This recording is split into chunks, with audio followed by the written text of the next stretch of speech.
But I want to return to the breaking news coming out of Washington that the National Security Advisor, Mike Waltz, and his deputy are reported to be leaving their posts. There you see it on the screen. CBS, our partner in America, reporting that in terms of sources talking to them. And let's speak to Tom Bateman, our State Department correspondent. And Tom, let me start by asking you about this breaking news. We'll come to that resources deal a little later. But these are the first casualties of this Trump administration. For people who perhaps don't know some of the background, just remind people about that whole huge controversy around the Signal chat group. Yeah, absolutely. And first of all, to let you know that the White House, being asked about this, as you would imagine at the moment, saying that it won't comment on reports from anonymous sources. But as you say, our colleagues at CBS quoting several sources saying that Mike Waltz and Alex Wong will leave their positions today. And as you say, that would be a highly significant moment, the first to leave their posts in any senior official position in this second Trump administration. Now, as for Mike Waltz, it's interesting that we've heard a lot less from him publicly. He's been a lot less publicly visible over the last few weeks, having gone from a position of really high visibility in the administration. I mean, I remember being in the room as a group of journalists interviewed him and Marco Rubio, the Secretary of State, in Saudi Arabia, when the administration had just met the Russians, the first meeting between the US administration and the Russians in quite a significant amount of time. So he was at the highest profile levels of foreign policy for the administration. And then we had March, which was that Signal chat that was set up by Mike Waltz, the National Security Advisor, included several high-level officials in that and others working for them.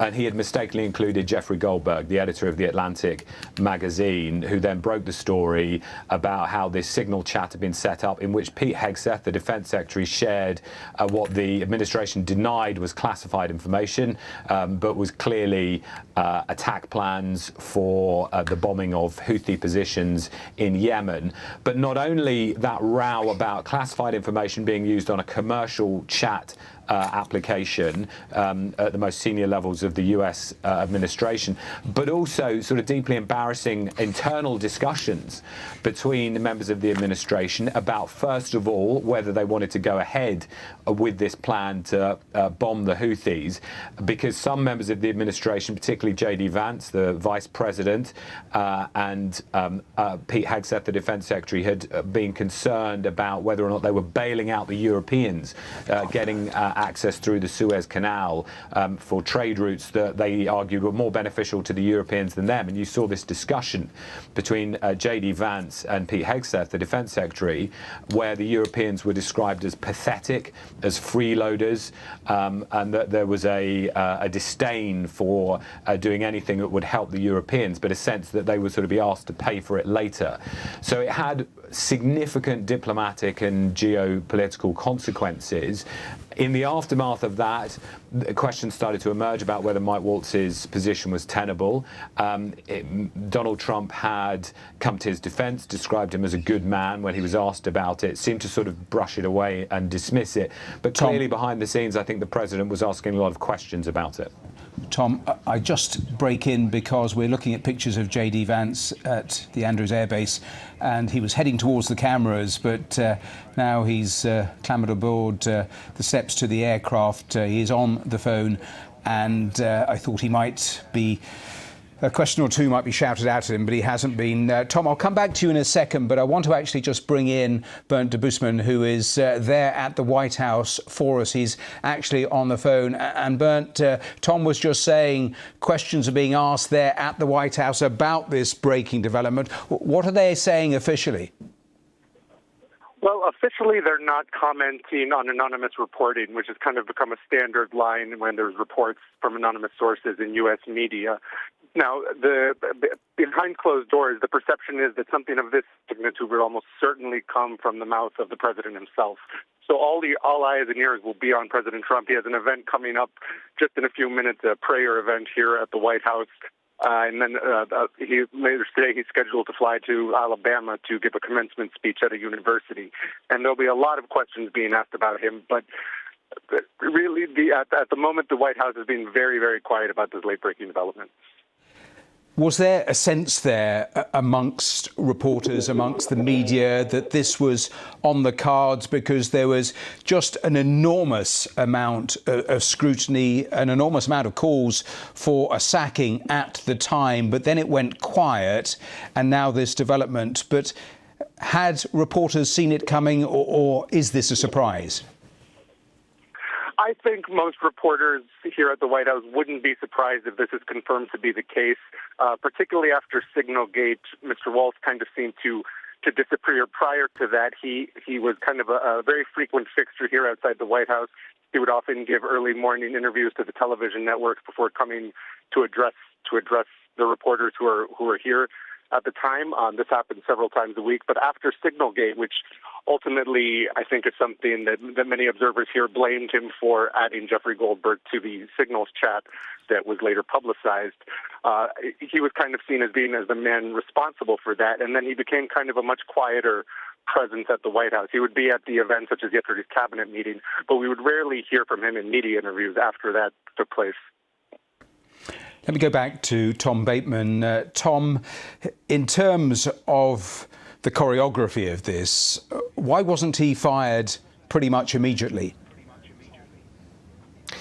Well, that was a question that President Trump had been asked from the outset about this, because such was the concern about the use of a commercial messaging chat app to discuss what were clearly, although the administration denied it, classified attack plans. The way in which it was set up with a whole series of individuals on the group, including the sort of aides to senior officials, the question was kind of immediately asked about this. It appeared to be a kind of resignable or resigning offence because of what had taken place. But I think it was pretty clear that President Trump was perhaps waiting this out to see if the clamour died down and how survivable perhaps Mike Waltz was in his position. The timing, of course, why now, this late into the situation, is, I think, a second question about what has happened since then. And actually, at the moment, that we've seen one of the highest profile foreign policy announcements that the administration has wanted to champion, because they have just signed that minerals deal with the Ukrainians. That's something Donald Trump had been pressing for weeks. It led to that row in the Oval Office, the sort of humiliating attack on President Zelensky by President Trump and the Vice President J.D. Vance at that moment. So actually now was a moment where they've really been sort of hailing and championing what they see as a big success in foreign policy, a big moment for them about the signing of this deal. So whether there's a connection between the way these things are being choreographed, I think another question. We'll have to wait to see exactly what President Trump says, and of course if we get any word from Mike Waltz himself. Tom, we will leave it there. Thanks very much for taking us through just the early analysis of that breaking story. And Bernd, too, thank you there from the White House. And as Bernd was saying, President Trump due at a live event, a prayer event, I think he described it as, in the next few minutes. And as both our correspondents were saying, news like this you would expect come from the president himself in terms of confirmation. So perhaps we might get that in the coming minutes. We'll keep an eye on that live event that the president is doing